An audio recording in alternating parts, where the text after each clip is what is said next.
our show with a very special edition of Ask Dr. Oz. Now, since we've been on the air, I've received hundreds of thousands of questions from all of you watching at home. Today, we're going to get to some of those, but we've also got questions from some very special guests, the actors who play your favorite doctors on TV. So let's get right into it with a question from General Hospital. Hi, Dr. Oz. I'm Jason Thompson. And I'm Kimberly McCullough. We play married couple, Dr. Patrick Drake and Dr. Robin Scorpio on ABC's General Hospital. I got a question for you. I've had some family and some family friends that have had some intestinal and colon problems. Had to cut out parts and reattach them, and I'm wondering what's the cause of that. Is it diet-related, stress? What could it possibly be? What do you guys think? Sounds like diverticula, doesn't it?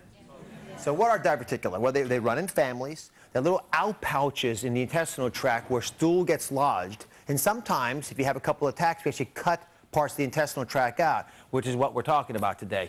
Who wants to join me? Sherry. Where's Sherry? Hey, come on up, Sherry. Welcome to the show. How are you? All right, so I've got a little show and tell for you. Okay. So you've probably seen purple gloves like these before on the show. I have. Once you don those, today we're going to talk a little bit about the colon to get us started. So this is what a normal colon looks like. And when you look at a diverticuli, it looks like this. That's a bad one. That's a bad one. See little holes there, all through there? That's actually from the intestinal tract squeezing as hard as it can. And as it squeezes, something will sneak out.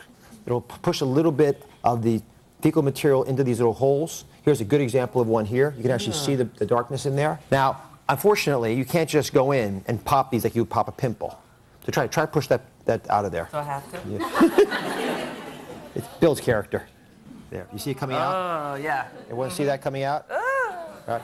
Now, we can't do that in surgery because by the time we get in there, this is all irritated and inflamed. So we would actually cut this part of the intestinal tract out. For example, cut this portion out here and reconnect these two together. Now, the question is there anything you could be doing, for example, with your diet, Sherry? Fiber. Fiber. There we go, Tigress. Fiber's the right answer. Because short of having surgery, if there are things you can do with your diet, it makes a lot more sense. Thank you very much, Sherry. Thank you so much. Bye-bye. So, now, I don't want to leave General Hospital just yet. Let's check in with Dr. Drake's TV wife, Robin Scorpio. Dr. Oz, why do my breasts swell a week before I menstruate? And is there a way to duplicate that the other days of the month? A lot of nodding heads.